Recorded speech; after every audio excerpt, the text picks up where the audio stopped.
What's up? What's up, man? How's it going? Living the dream, you know? No. Darius Rucker, the man, the myth, the legend. So what's going on in the How do we... household? No, not too much. Yeah. I'm trying to think. We broke the social distancing today and went out into Walmart for like an hour. So that was... I just went to the Circle K today and Joanna was like, have a good time. I don't know how I don't know how any of the social distancing's work. There's like 80-year-olds walking in Walmart. It's like I don't. That's something like everyone is getting angry about, like 20-year-olds at the beach, and then there's like 80-year-olds everywhere in all the other public spaces. Like that's what's gonna send people to the hospital. But yeah, if this happened, it's like this in like August. There's gonna be like craziness going down. Unless they just give everyone like thousands of dollars, then I guess That ain't happening. they give like $2,000 a month. They'll give it to Jeff Bezos, and then he'll decide who gets it. He'll give discounts for deliveries. All your money is going to be an Amazon rebate, an Amazon gift card for $1,000. Sweet. Do I just listen to like Hootie the Blowfish on my other ear or something?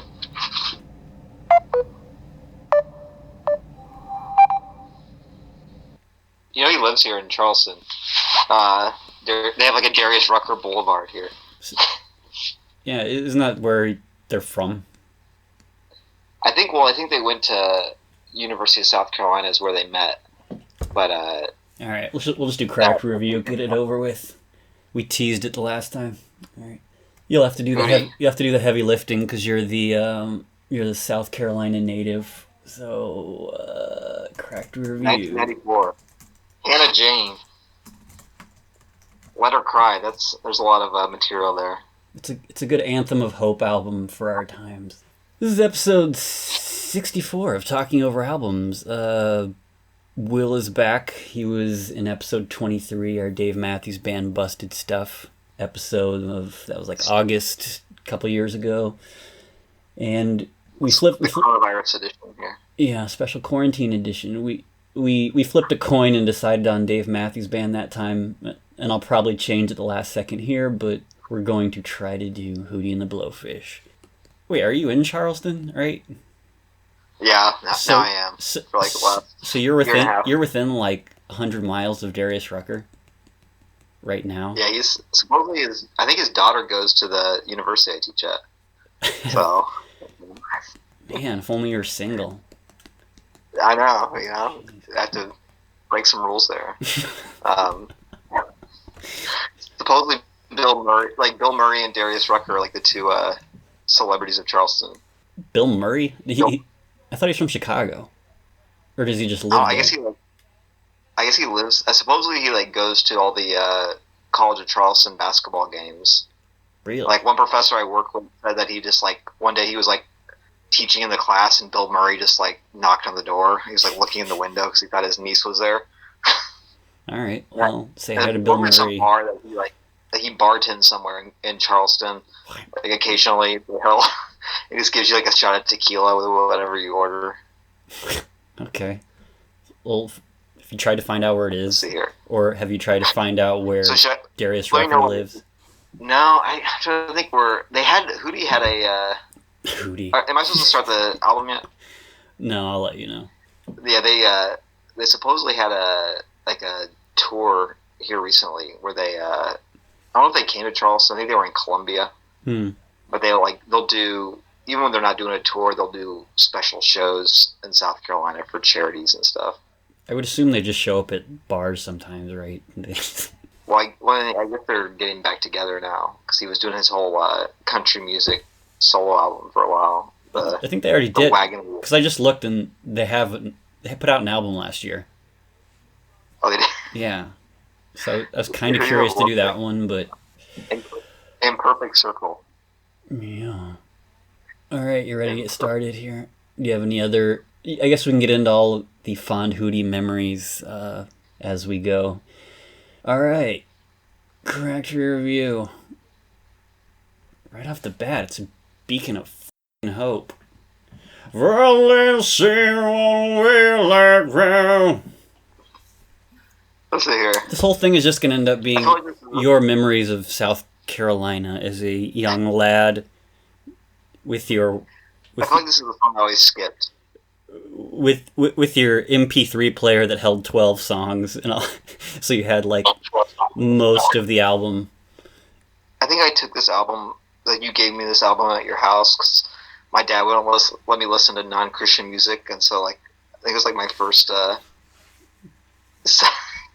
non-Christian album was Hootie the Blowfish.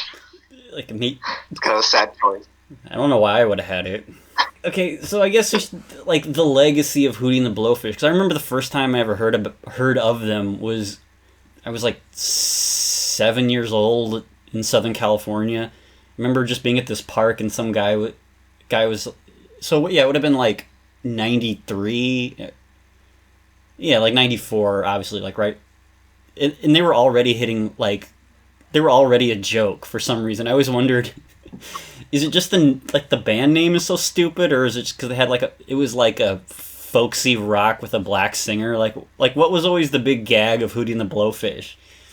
I think it was like the one black friend thing. Like it was like it's only white people that listen to it. It was almost like Dave Matthews Band with like there was like not a black person in the audience. It was Darius Rucker. It was like you could kind of be pseudo woke back in the day. Listen to Hootie the Blowfish. It feels like you still vote for George H.W. Bush. It feels like there's always just like sheer disdain for, like, people hate jam bands, people hate Fish, people hate anything that's like if you're dirty and white and sitting out smoking weed somewhere. But then I think you get like there's like a lump association with like folksy good time college frat bands. What is there like a equivalency to that in the modern era? Like, are there like what do frat guys listen to today? Who's the I Will Wait for You band?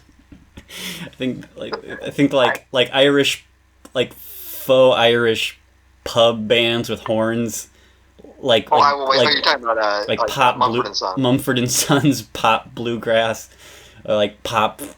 Folk pop, or like that band that did that Hey Ho song. Like anything that sounds like it's like it's kind of like it's like throwing a bunch of money into a campfire. Like it's really polished, but it still sounds.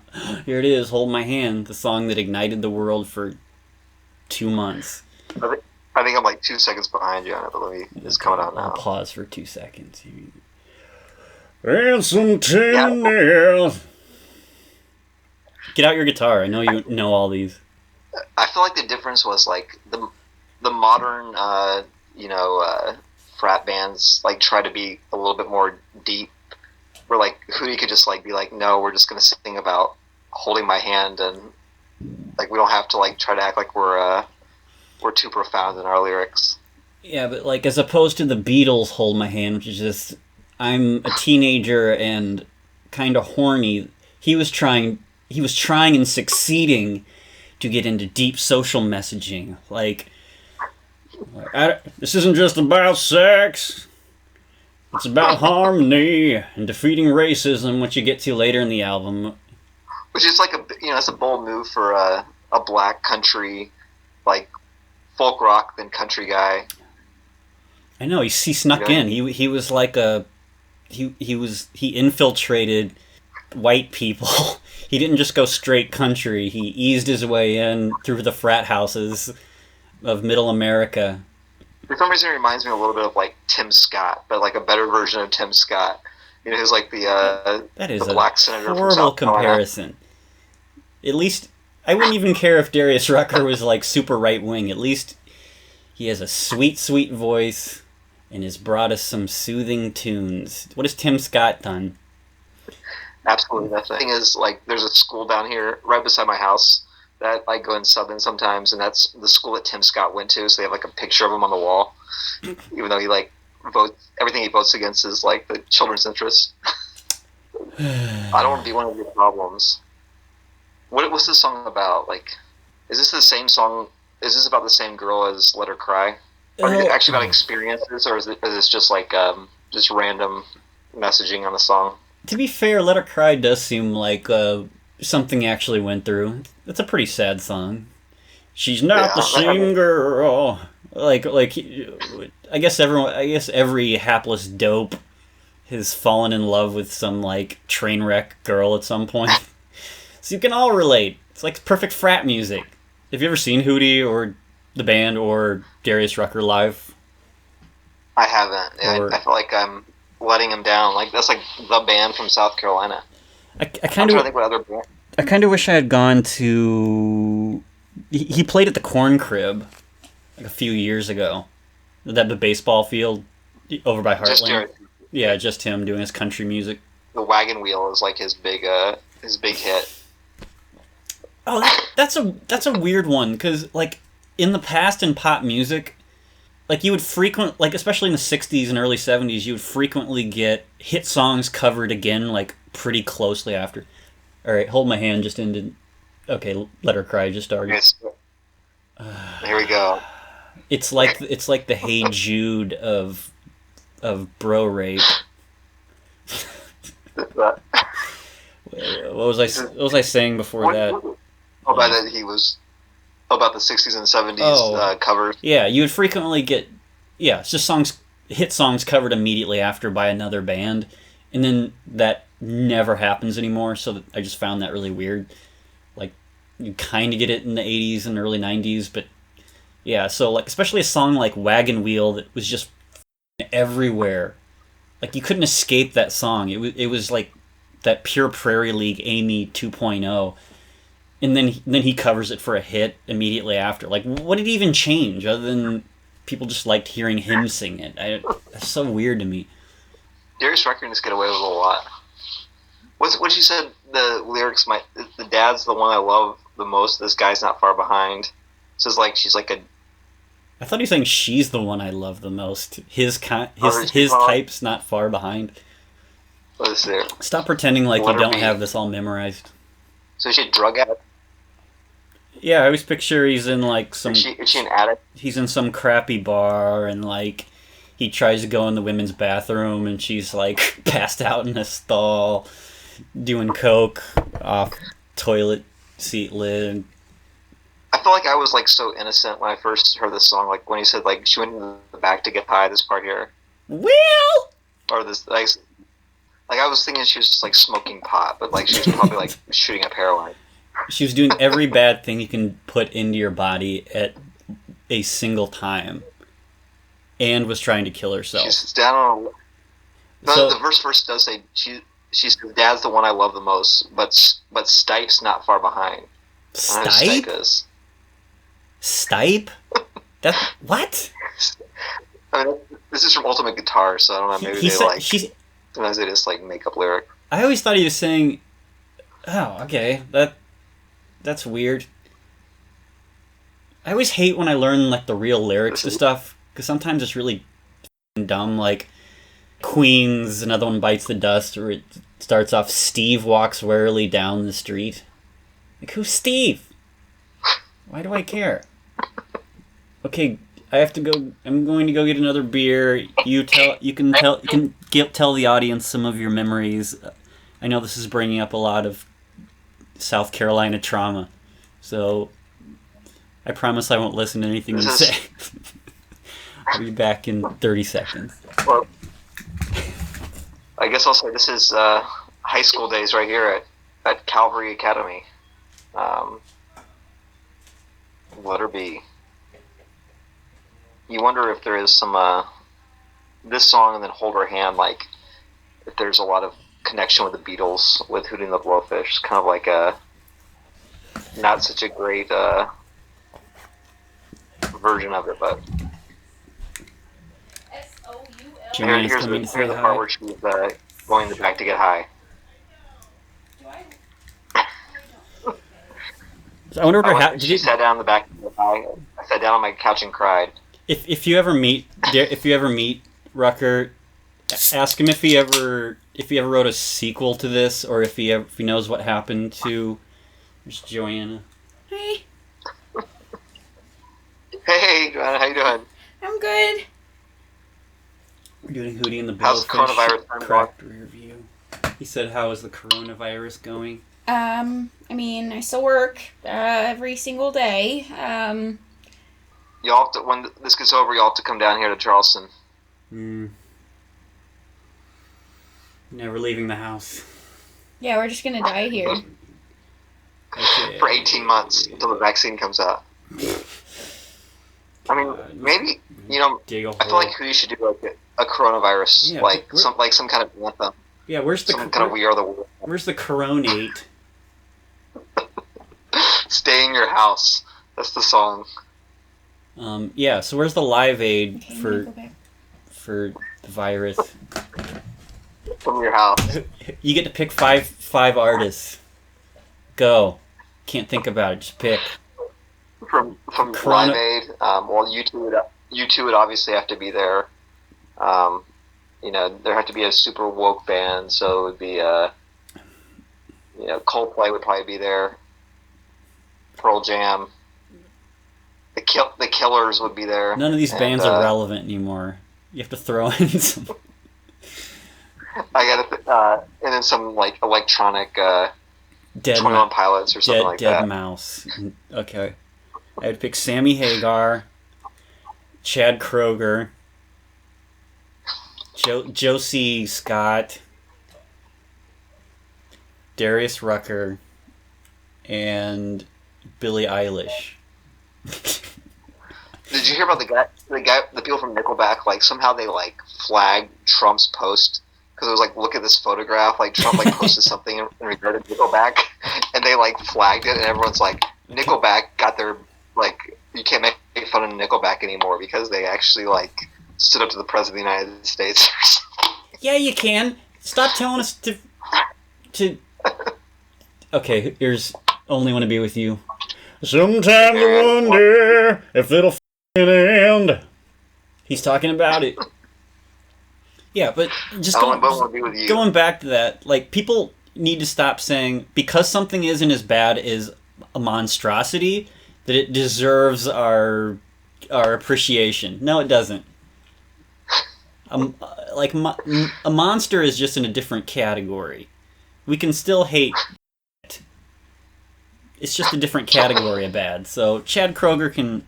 Actually, I love Chad Kroeger. If I ever met him, I'd be like, dude, love your hair. You're an ugly human being. And I love your music.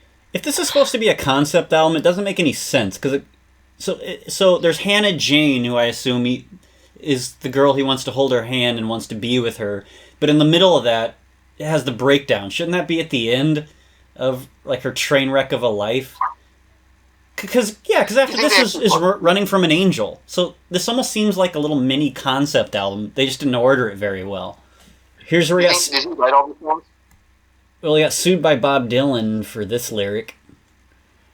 Took his wife to Italy. Done had $1 million, and when she died, I don't think he got sued by Bob Dylan, but I think he has to pay royalties just for that one line. You can call me a fool. I only want to be with you. I mean, it does have like that like early Beatles. Oh yeah, kind of thing where because this was about the time where like the '60s jangle pop came back into style. You know, like Del Amitri, Fastball.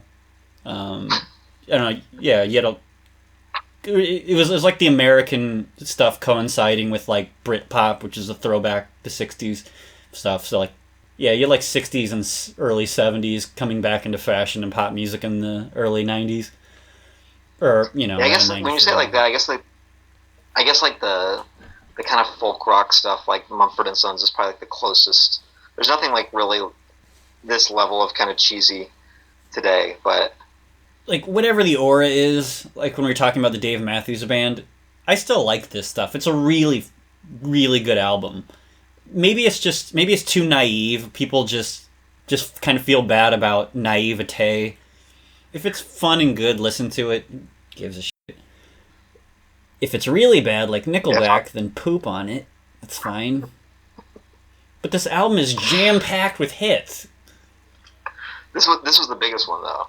Right? This was like made for radio right here. I mean, I think Let Her Cry was the one that I listened to the most. Yeah, if I was gonna do a soundtrack of just I do like songs that are burned into my childhood brain.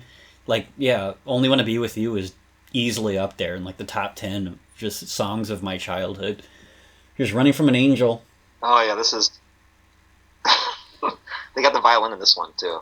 I mean, running from an angel, running to the devil. So is the devil his addict girlfriend, or is it like?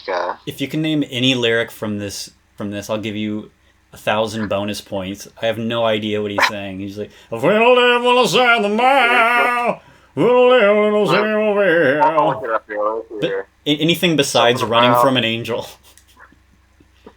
Something about gift in the mouth. Someone tried to tell me. What are you talking about? Yeah. You're living a lie. You're living a lie. Every time I see you, I see you, it makes me want to cry. There's like some innocence about it, right? I feel like this has to be about the same girl as Let Her Cry. Or he's just like with a bunch of horrible women.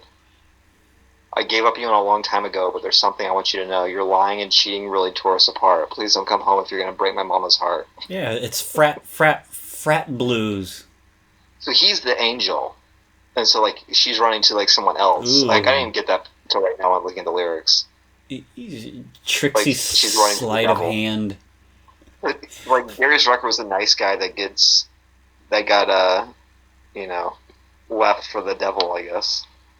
You should read the game, I guess. Here's is the game still allowed? Is it still on game. imprint? We'll get back to that. You put a pin in that. Here's one of the non-hits from the album. I'm Going Home. So he's had his fill with that horrible woman, Sarah Jane, I guess. I'm seeing it come together now because I never really thought about like that these songs were actually linked together, but yeah, it's kind of a concept album. I think most great albums, even if they're not directly intended to be, there's always kind of a gel to it, where a very tightly wound common theme to it, I think. Like Sgt. Pepper's isn't really a concept album, but every song is about the same thing, about growth, and that's my 120th Sgt. Pepper's reference on this podcast. That's all I know. I'm trying to look at the lyrics here. Songmeanings.com. I don't know they did song meanings for this. Cried myself to sleep like that night I listened as I heard the angels sing Shalala. Yeah, he seems like he's got some. It's like this weird thing where he seems like he's like really emotionally distraught, but he's happy while he's singing it. Yeah, frat blues. Wait, what did you say earlier that I was going to go back to? I forgot it already. About the game. If Darius Rucker read the game. Oh, the game. I guess I was still get into that. You're the one who gave me the Bible. One day I was. I give that to you? I had my head down on a table, tears coming out, and you were like, "Read this, my son. This will change your life." And I didn't. I gave it to Brad Scarce. I do remember that now. I remember I was so proud that we went to Brujas and I somehow I got the bartender to give me a drink by doing the game thing. I think that was the pinnacle of my. And then 2 seconds. And then 2 seconds later, I remember some girl was like, "You're condescending." That was my proudest moment.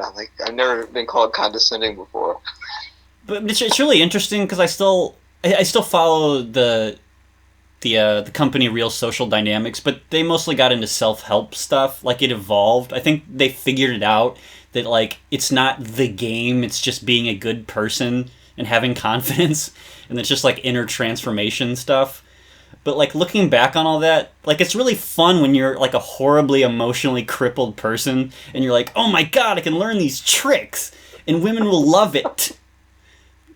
Because it was. I mean, it's silly looking back on it, but it's it was really exciting and freeing because you're like, "Wow, I was so so shy and angry and emotionally damaged that it never occurs to you that, hey, you can change your personality." So this idea of I'm going to learn some tricks, and then I don't have to be me for a little bit. Like, that's really, you know, it's easy to laugh at looking back, and it is stupid, but, like, it's totally understandable why people would come to that conclusion.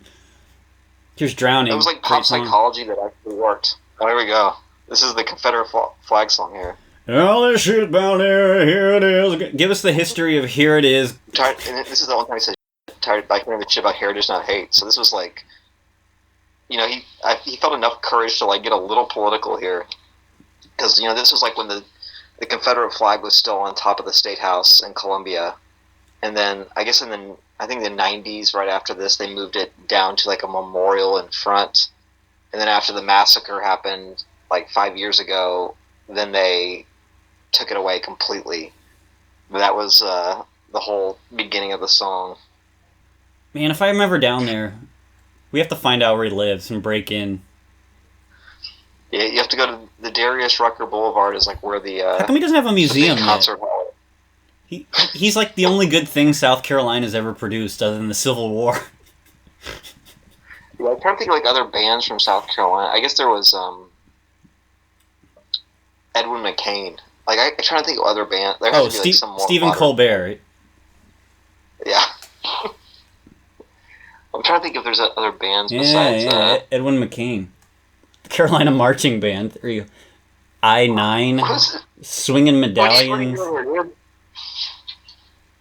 See if he wants to be immortalized on my podcast. Hey, Liam, you want to say hey? You want to say anything? You don't look like me. You don't talk like me. He looks very snoozy. This is another song where it's like very like kind of emotional lyrics, but it's like very uplifting. According to Wikipedia's notable bands and musicians, number 1 is Hootie and the Blowfish. You have the Marshall Tucker Band, Band of Horses. That's kind of Band it. of Horses is from Pat Metheny. No, never mind. That was Chris Potter's Underground regularly performs with Pat Metheny. So there's not really much. Peebo Bryson. Oh, those are just people born there. You can't really give credit just because someone was born in a place. So you got Marshall Tucker Band, Hootie the Blowfish, and Band of Horses. That's the and Edwin McCain. You got the I mean, yeah, that's not... It's better than Iowa, I guess. Time is coming up. You ready? Go get your guitar. Play along with it. Time You Ain't No Friend of Mine. They don't really have like any like dark sounding songs. Like yeah, even the most even Drowning is like kind of the same happy riff. They go to some emotional depth, but I guess it still falls into the category of like sugarcoating it. You know, it's happy frat rock about some kind of touchy issues. That's cool. Maybe like move people like 2 degrees to the left in South Carolina. Like it's kind of like the I listen to a band that has a black singer. Maybe I shouldn't use the N-word. Like maybe that was like the you know. I don't know. Move people like you know an inch or 2. Yeah. They weren't gonna like join a movement, but they maybe. You know, I can maybe not like punch a dude in the face. I can try that. Darius Rucker. I should ask my students if they even know who he is. I asked them like the other day, like if they knew who Rage Against the Machine was. They're like, only like 3 of them knew. Who cares? Rage has no consistency. The sellouts. They're like. Didn't the guy, Zach?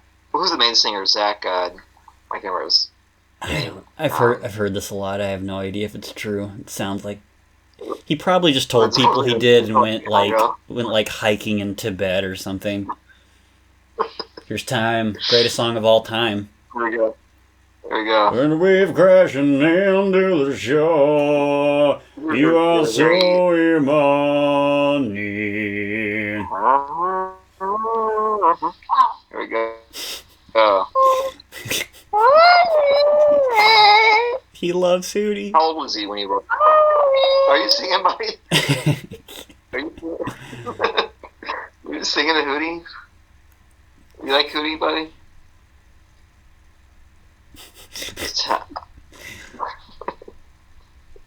He loves music. I'm free. Is tomorrow just another like day? 23 years old when he wrote the I song. don't believe in time. Can you teach about tomorrow? That sums all it the up. pain and sorrow running free. Because tomorrow's just another day, and I don't believe in time. Yeah, you can see like these lyrics. He tries to get like, children killing in this. He's got like a little U2-esque, children killing in the street, dying for the color of red. I don't know what that means. If a song's catchy enough, people don't listen to what you're saying, so it's the best way to do messaging is just make a catchy song, because no one's actually paying attention, because they're doing a keg stand, probably. So almost, like, is he talking about like gang violence or something? Dying for the color of red and blue.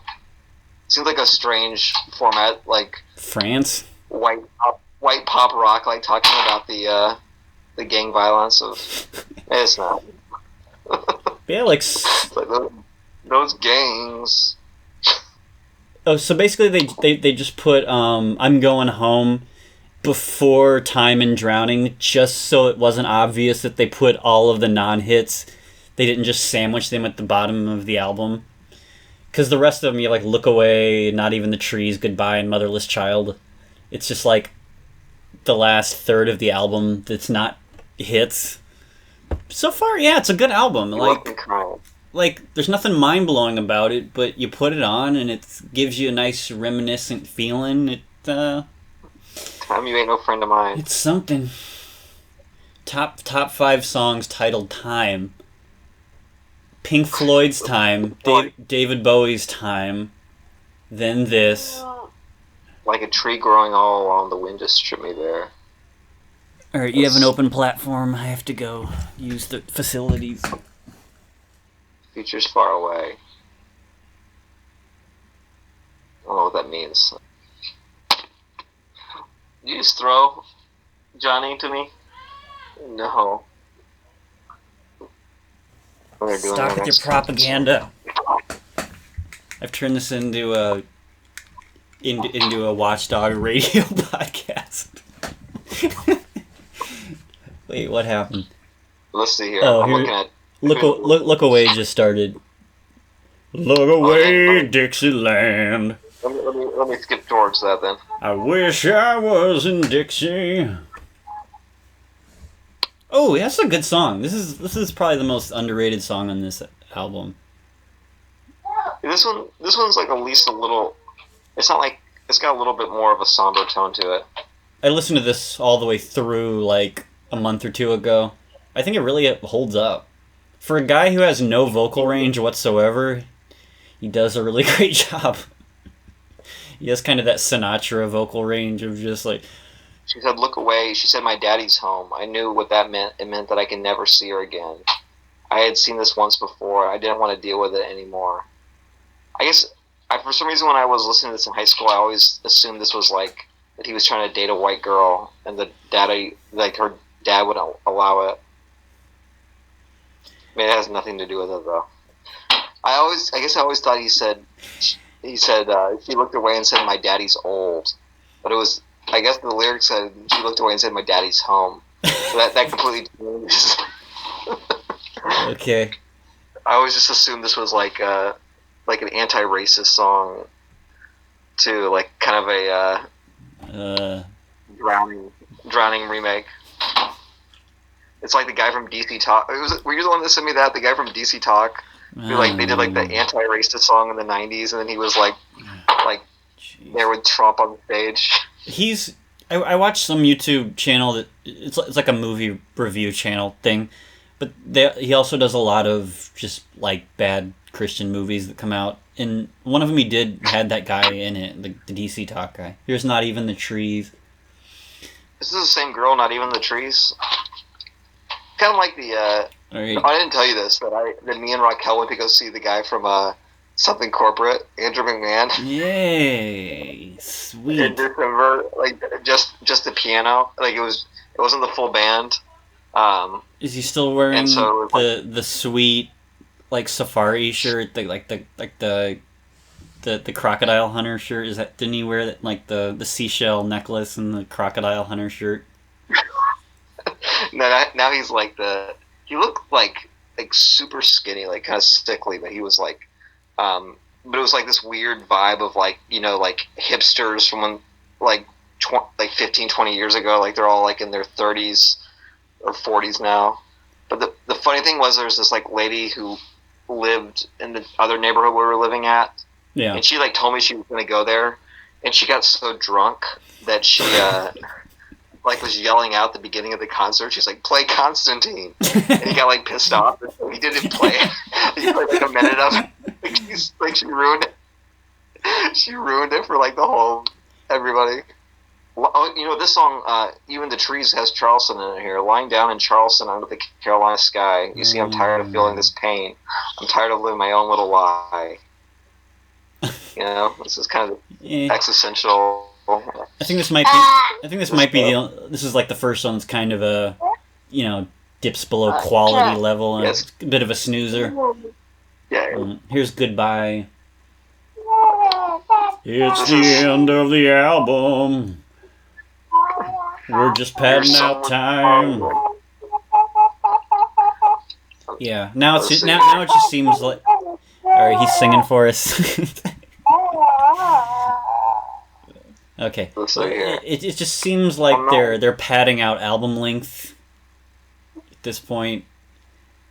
I wonder who's playing the piano here. I wonder if old Rucky. Let's give a message to him right now. Like I'll put every hashtag, like all the tags for the video, just all Darius Rucker. And like maybe he'll have nothing better to do, and he'll like click on the video. I'll just put a thumbnail of him like, "We love you, please respond to this." Let's both give him a heartfelt message. You can go first, because I have to think of some crap.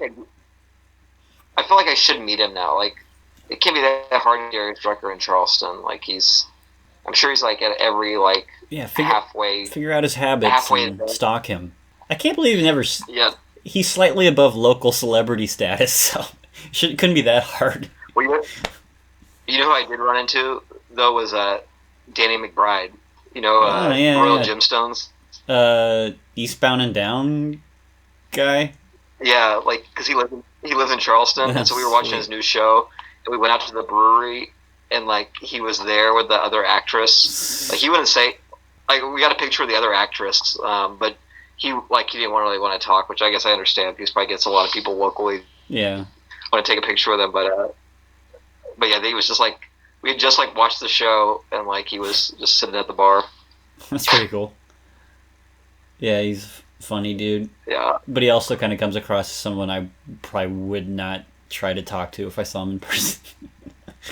Is there a Hootie and the Blowfish Kids Bops? Like a primer for Kids Bops, Hootie primer.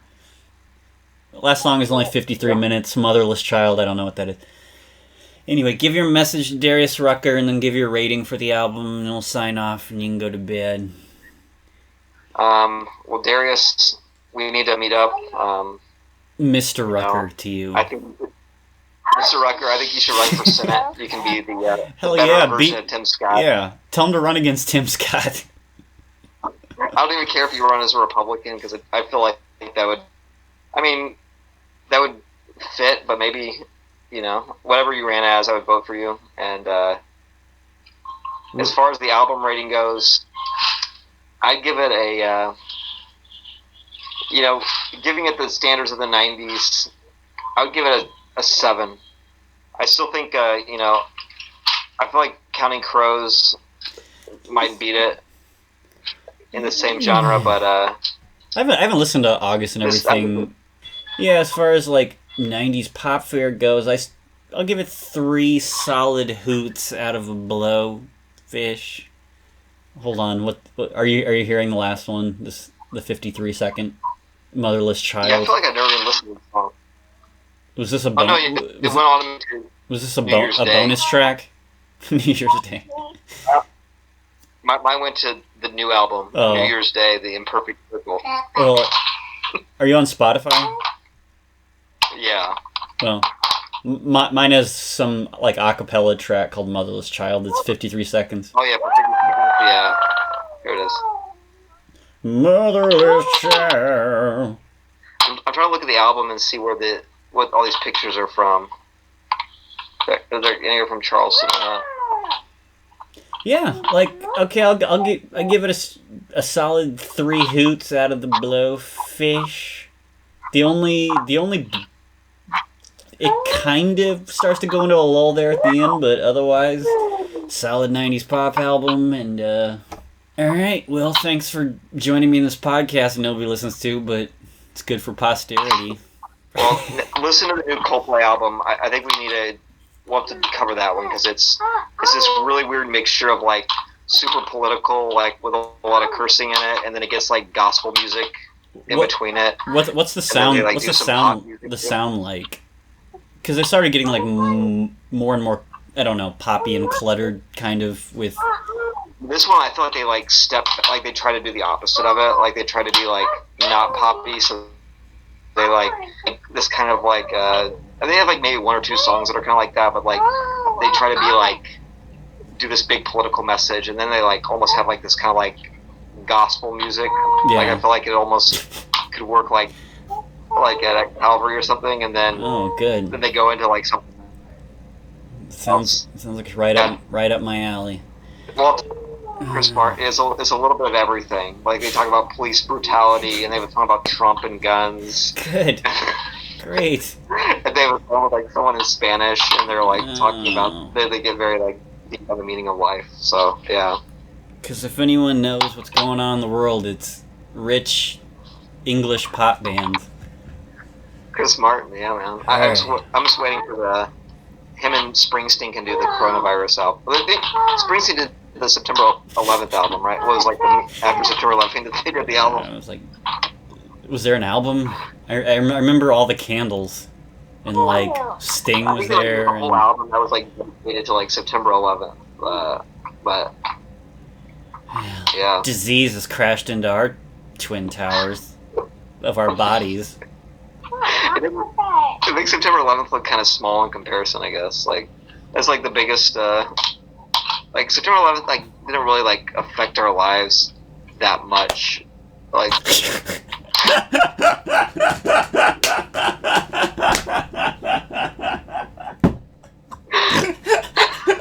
I'm just gonna end it there.